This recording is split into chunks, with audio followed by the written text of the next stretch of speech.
जेव्हा सत्ता आणि सत्य यामधील अंतर वाढायला लागतं, तेव्हा राजाला स्वतःची चूक सुद्धा विरोधकांचं षडयंत्र वाटायला लागतं.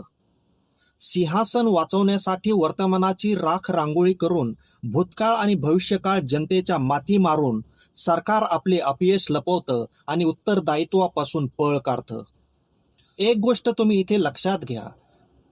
जेव्हा विरोधकाकडून मिसिंग लिंकच्या गुणवत्तेवरून देवेंद्र फडणवीसांवर टीका झाली, त्या टीकेला उत्तर देताना देवेंद्र फडणवीस बोलतात, विरोधकांचा मेंदू मिसिंग झाला आहे. खरं तर असे बोलून भ्रष्टाचाराचे खापर विरोधी पक्षांच्या माथी मारले.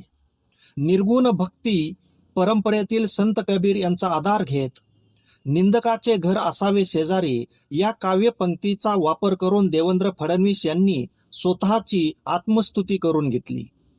पण देवेंद्र फडणवीस विसरतात की दिव्याखाली किती अंधार आहे आणि त्या अंधारात किती षडयंत्र लपलेले आहेत हे या ठिकाणी तुमच्या लक्षात येईल. पार्थ पवारांचा 1800 कोटींचा भूखंड घोटाळ्याचं काय झालं? शैक्षणिक संस्थांना अल्पसंख्याकांचा दर्जा घोटाळा, नरहरी झिरवाळांच्या विभागामध्ये भ्रष्टाचाराचा प्रकार उघडकीस आला होता. सौर ऊर्जा पंपामध्ये कथित घोटाळा झाला. पीक विम्याचे 3-13 वाजलेत. राम मंदिर दानपेटीचा घोटाळा झालाय. राम मंदिर जमीन घोटाळा झालाय. तिकडे मध्य प्रदेशमध्ये मुख्यमंत्री मोहन यादव यांनी खूप मोठा जमीन घोटाळा केला. दिल्लीमध्ये 700 कोटींचा मेडिकल घोटाळा झालाय.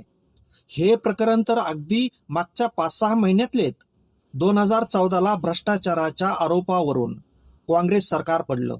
लोकपाल बिलाच्या माध्यमातून अण्णा हजारे यांनी भ्रष्टाचाराचा मुद्दा उचलून धरून मोठे आंदोलन केले आणि त्यातूनच भाजप सत्तेत आलं. पण आज राईट टू इन्फॉर्मेशन धोक्यात आहे.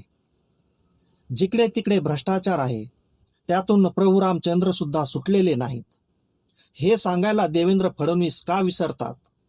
ज्यांच्यावरती मोठमोठे भ्रष्टाचाराचे आरोप लागले तेच आज भाजपमध्ये आणि मित्रपक्षामध्ये सामील झालेले आहेत. हे अधोरेखित करायला देवेंद्र फडणवीस का विसरतात? मग आपल्या लक्षात येतं की ईडी आणि सीबीआय या संस्था कायद्याचं संरक्षण करण्यासाठी नव्हे तर सत्तेचं संरक्षण करण्यासाठी या संस्थांचा उपयोग केला जातो. एखादा राजकीय गुन्हा कसा पचवायचा, कशी वेळ मारून न्यायची आणि जनतेला मूर्खात काढण्याच्या प्रक्रियेला ईडी आणि सीबीआय म्हणायचं का? हा मोठा गंभीर प्रश्न जनतेसमोर आहे.